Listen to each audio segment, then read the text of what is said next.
Acara 6, Praktikum Fisiologi Tumbuhan, hubungan tumbuhan dengan lingkungan biotik dan abiotik. Kegiatan yang akan dilakukan pada praktikum kali ini yaitu bioritme pada tumbuhan, simbiosis pada tumbuhan, dan gerak pada tumbuhan. Tujuan bioritme pada tumbuhan yaitu mengetahui bioritme atau ritme pembungaan pada tumbuhan.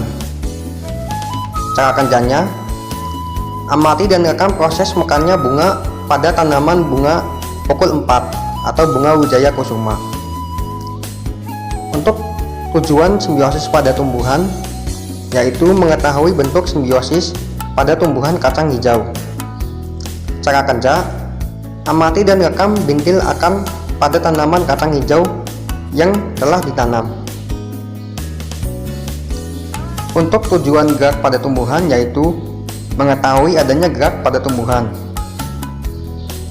Cara kerja pada gerak tumbuhan yaitu amati dan rekam fenomena terkait gerak tanaman pada tumbuhan di sekitar. Alat dan bahan yang digunakan dalam praktikum kali ini yaitu alat berupa handphone untuk merekam dan bahan berupa tanaman kacang hijau, bunga wijaya kusuma, dan tanaman putri malu.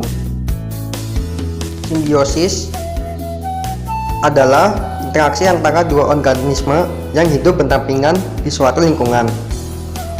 Macam-macam simbiosis yaitu simbiosis mutualisme yang merupakan hubungan yang saling menguntungkan antara dua makhluk hidup. Berikutnya simbiosis komensalisme merupakan hubungan antar makhluk hidup yang menguntungkan salah satu organisme, akan tetapi organisme lainnya tidak merasa dirugikan. Simbiosis parasitisme merupakan hubungan makhluk hidup yang menguntungkan bagi satu organisme namun merugikan sebagai salah satu organisme yang lainnya.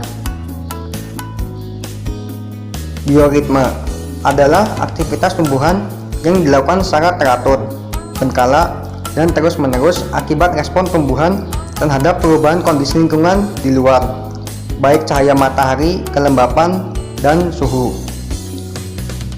Fotoperiodisme adalah reaksi fisiologis organisme dengan panjang siang atau malam hari. Fotoperiodisme dapat merangsang pembungaan pada tumbuhan dan dikendalikan oleh fitokrom atau kriptokrom yang merupakan protein fotoreseptor. Gerak tumbuhan terjadi karena proses tumbuh atau karena rangsangan dari luar. Walaupun tidak memiliki alat indera, tumbuhan pekat terhadap lingkungan sekitarnya. Jenis-jenis gerak tumbuhan dibedakan menjadi gerak endonom yang disebabkan oleh rangsangan atau faktor-faktor yang berasal dari dalam tumbuhannya sendiri tanpa dipengaruhi oleh faktor luar. Yang berikutnya gerak etionom yang merupakan reaksi tumbuhan untuk bergerak yang disebabkan karena adanya rangsangan dari luar tumbuhan. Berikutnya gerak tropisme merupakan gerak bagian tanaman yang arahnya dipengaruhi oleh arah datangnya rangsang.